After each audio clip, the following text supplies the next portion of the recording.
Today we're here in a very special place in America, not in Brazil, but in Hawaii. And I have such a privilege to meet a coffee producer here, Bruce Cornewell. He has been here for 28 years. As you can see here, we're gonna see some footage of the farm. The ocean is right there. And we are here, how elevation here? 1,600. 1,600. So his farm ranges from 15 to 1,800 feet. Yeah, it goes up in there in the top. It's right in the middle of the rainforest. It's such absolutely beautiful here. Incredible rainfall. And he was going to talk about how you got in the coffee business, Bruce. Ah, really? You want to know that part? Yeah. You can make a short story. Well, I came over here to buy a $500,000 ice business, and it fell through.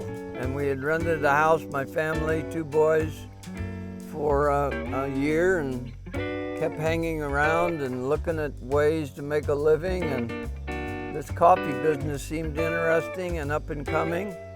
That was 1996. So we decided this farm was available, and we got started and met everybody. I'd never done it before. People were very friendly.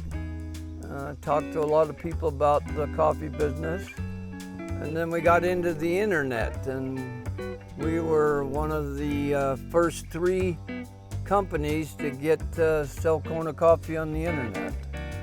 So 28 years later, we've built up a pretty good business.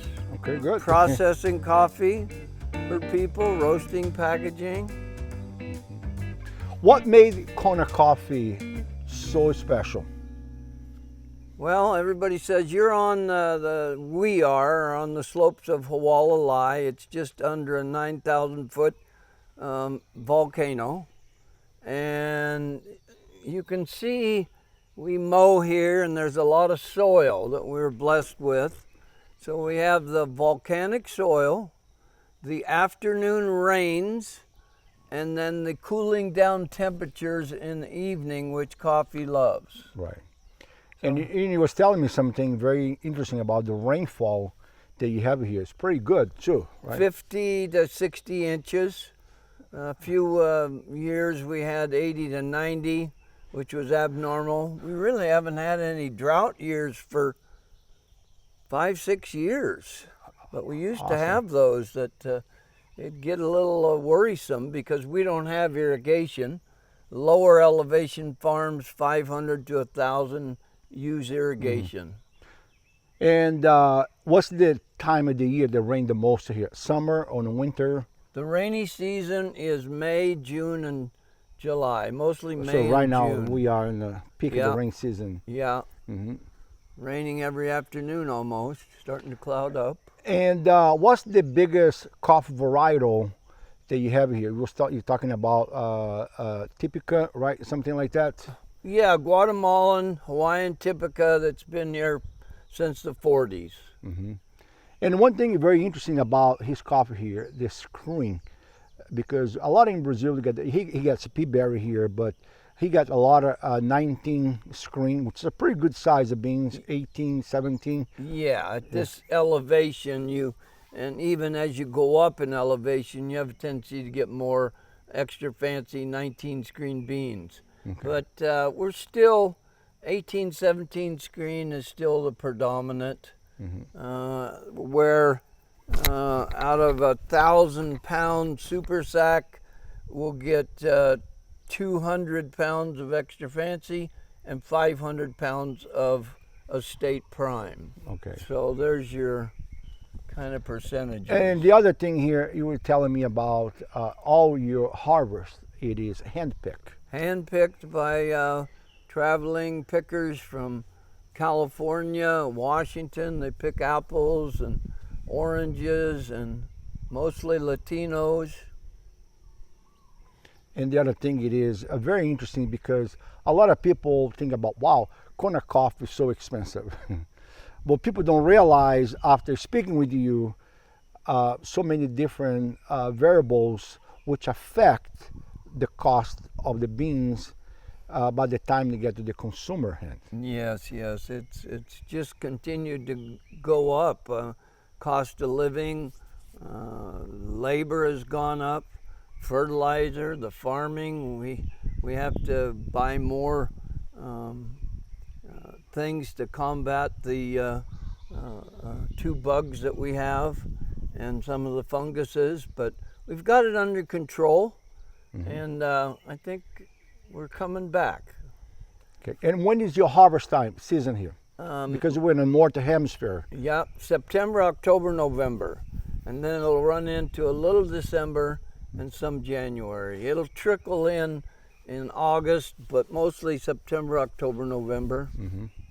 That's very interesting, because when the time in the northern hemisphere, it is the harvest. That's the time when the southern hemisphere, that the coffee trees are flowering. Ah, okay. So when you flower here, that's the time they start harvesting over there. In the spring. Yes. Here, which Yes. would be the spring. Correct. In Brazil, you call it They what? start harvest sometime in May, depending of the how far south or north you are. But you call that a spring or a summer? In Brazil, it is fall.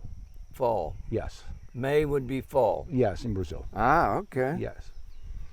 And Bruce, as you hear at this beautiful location here, this whole area here is a lot of other coffee producers, and a very kind of not a big producer, but who's the big coffee producer here in Kona that produce a massive? There is any, or just everybody's a small? Cancino Family Farms down south, Hualalai Way, Captain Cook Way. I think he's the #1 producer. Then you have Greenwell Farms, that's been here forever. They're right there.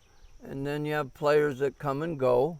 But those 2, they would ship containers to America and Japan. Okay. And this whole area here that we can see here, it is coffee only, or there is other type of other agriculture that takes place here as well? In our area, it's coffee only. Small scale avocados and bananas and flowers, but not that well. So it's mostly all coffee. And what's the biggest challenge that you have been here for 28 years that you can say? Farming, getting labor. Oh, it's a fun business because we deal with people all over the world. You know, we'll get a phone call from or an email from Hong Kong or Korea or Japan or Australia, and asking about samples of coffee, and it's fun to deal with people internationally, I think. And because you roast as well your coffee here, so people can go to your website and buy your coffee as well, right? Kona, so you can get through your doorstep. Coffee Yes. roasted here by Bruce on the farm. KonaPremiumCoffee.com. Okay. That's the main one. And how long more you pretend to keep going on the farm? I shouldn't put it in the video, but it's time to sell. Okay. I gotta move on. I need a younger man. I was 44 when I started this. I'm 72 now. But you're still looking good, and his energy. Hey, it's been a good living here. I can't complain. It's a great quality of life, looking the ocean, the Pacific every day, pick up in beans. Yeah. You can't get better than that. You can get on a plane and fly different places wherever you want to go on vacation. So it used to be 6 months on and 6 months off. Okay. Because you know you're processing, roasting, the holidays, Christmas, and then the rest of the 5-6 months is managing the farm. So when I had a couple good people, then my wife and we could take off and go visit different places. But now it's labor. A lot of labor. Labor is a tough thing to come by. Everybody wants more money. It's a big challenge, you know. I mean, it's pretty much around the globe right now. labor issues and people, because working a farm is not a fun job. Yeah. It's fun if you enjoy to be out in the nature, and Yeah. but for many people it is not that much fun because it is. But you're living here in Kona. Yeah, yeah. I mean, it's such a beautiful island. And one thing I can tell you, I've been in Maui many times, in Honolulu, Kauai a couple times. First time I came to Big Island, and I'm really impressed. And I think now this island become one of my favorite islands among all. Nice. And I was looking at in perspective how the Big Island is. All the other Hawaiian island would fit Yeah. inside the Big Island. Yes, yes. So it's a big island. So did you go to Hilo? Not yet. I'm Did you go to planning. the volcano? Not yet. Planning tomorrow. What about the top of Mauna Kea, 14,000 feet? Not yet. You can drive your Jeep up there. Okay, cool. Yeah, it won't hurt it. Okay. Even though the rental place does. Okay. But it's all right.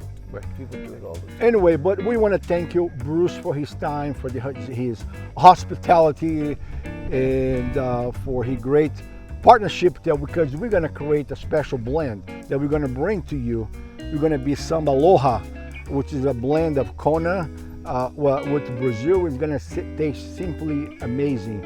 I can't wait for you to try and to give us your feedback. It is from farm to cup. Yes, Sip, it is. savor, and socialize. Thank you. Thank you very much.